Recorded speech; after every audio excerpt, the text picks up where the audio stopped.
वंदे गोमातरम वंदे गोमातरम गाओ जगत मातरम गाओ जगत मातरम।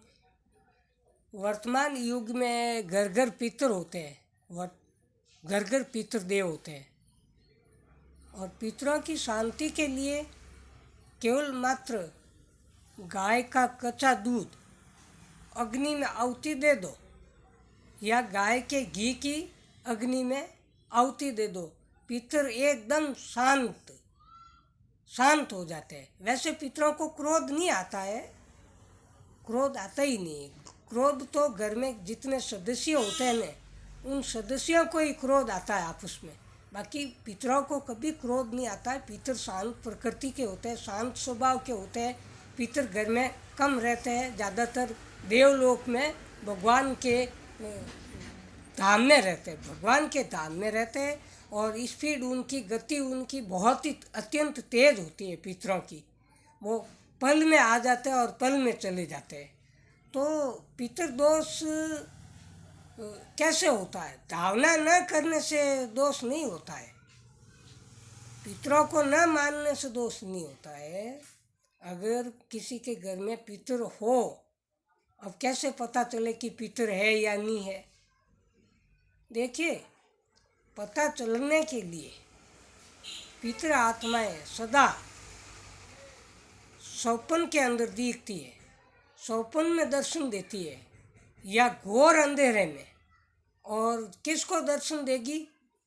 घर में जो शांत प्रकृति का व्यक्ति होगा तो ही दर्शन देती है, या शांत प्रकृति का जो होगा उसके अंदर प्रवेश करती है पिंड, जिसके कहते हैं पिंड में आवे कई।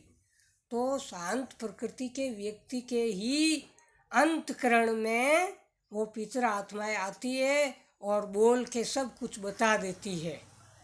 पितर हमेशा 24 ही घंटे प्रसन्न रहते हैं, वो क्रोध कभी नहीं करते। उसको पितरों को कुछ नहीं चाहिए, सिर्फ अगरबत्ती जो हो शुद्ध होनी चाहिए, धूप शुद्ध होना चाहिए। और गाय के कच्चे दूध की आहुति अंगारे के अंदर देने से पितर शांत हो जाते हैं। और गाय के घी की आहुति अंगारे में देने से पितर एकदम शांत हो जाते हैं। एकदम शांत नहीं, प्रसन्न। शांत तो वे शांति है, लेकिन प्रसन्न हो जाते हैं। पितरों को प्रसन्न करने के लिए गो दूध की अग्नि में आहुति दे दीजिए। गाय के दूध की कच्चा दूध होना चाहिए और गाय का ही घी होना चाहिए। अंगारे में देने से पितर आत्माएं तृप्त होती है, प्रसन्न होती है। लेकिन पितर कभी क्रोध गुस्सा नहीं करते, ये पक्की बात है। कभी क्रोध गुस्सा नहीं करते।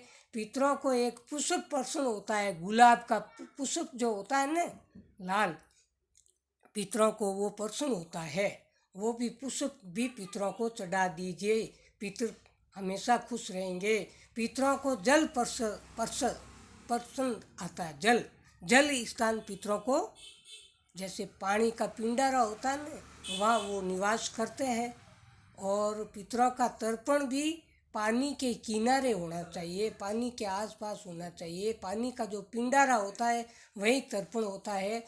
और न अगर ऐसा घर में तर्पण न करते हो तो तालाब के किनारे या नदी के किनारे पितरों का तर्पण होता है, और वो भी श्राद्ध पक्ष में होता है और पुण्य तिथि पर भी होता है। किसी भी मास की पुण्य तिथि होती है, उस पुण्य तिथि में पितरों का तर्पण होता है। वैसे तो बड़े माघ मास, चैत, वैशाख, आषाढ़, ये जो बड़े महीने होते हैं, बड़े महीने, इन महीनों में भी पितरों का तर्पण होता है। और पितर हमेशा शांत प्रकृति के होते हैं, कभी क्रोध गुस्से में पितर आते ही नहीं।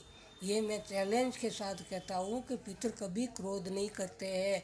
भूत योनि जो होती है, प्रेत योनि, वो पिंड में आते ही क्रोध स्वभाव से बोलती है, क्रोध स्वभाव से चिल्लाती है, जबरदस्त चिल्लाती है। वो भूत योनि होती है, पितर नहीं होते। पितर पिंड में आते ही नहीं पितर तो, और आते हैं तो इतनी हलचल नहीं मचाते। पितर शांत स्वभाव के होते हैं, ये पक्की बात है। और पितरों का भोजन ये आजकल लोग बीड़ी बीड़ी सिगरेट भी चढ़ाते हैं कि हमारे दादाजी पीतर है बीड़ी पीते थे, हमारे दादाजी पीतर है सिगरेट पीते थे, हमारे दादाजी पीतर है जर्दा खाते थे। तो ऐसी चीज़ों से पीतर नफरत करते हैं। बीड़ी सिगरेट तंबाकू वो पितर योनि में आने के बाद ऐसी चीज़ों से नफरत करते हैं। वो पहले अगर पहले शरीर न छोड़ने के पहले यदि जर्दा खाते थे या सिगरेट पीते थे या गुटखा खाते थे, जो भी खाते थे, तो पितर योनि में आने के बाद ऐसी चीज़ों से नफरत हो जाती है। हाँ, ऐसी चीज़ों से वो बीड़ी सिगरेट वगैरह कुछ भी नहीं पीते, ना तृष्णा रहती है। तृष्णा केवल मात्र दान पुण्य कराने की होती है और सिर्फ शुद्ध जल का छींटा दे दो, बस छींटे दे दो शुद्ध जल का, और पुष्प का और दूध, कच्चा दूध जल के अंदर मिला के और तिल मिला के तर्पण किया जा सकता है। मतलब बिल्कुल सादा सरल तर्पण होता है। पानी के अंदर गंगा जल मिला दो, थोड़े से तिल डाल दो, थोड़ा सा गंगा जल डाल दो और तर्पण हाथ में पुष्प लेकर के, हाथ में जल लेकर के, पितरों का नाम लेकर के उनको श्रद्धांजलि दी जाती है। जल के अंदर श्रद्धांजलि दी जाती है। धूप बत्ती भी कर दो, प्योर धूप बत्ती गोबर की हो तो बहुत अच्छी बात है, वो गोबर की, और गाय के घी की अगर अगरबत्ती हो तो बहुत अच्छी बात है। और जो भी प्रसाद चढ़ाओ तो अग्नि के अंदर चढ़ाना चाहिए।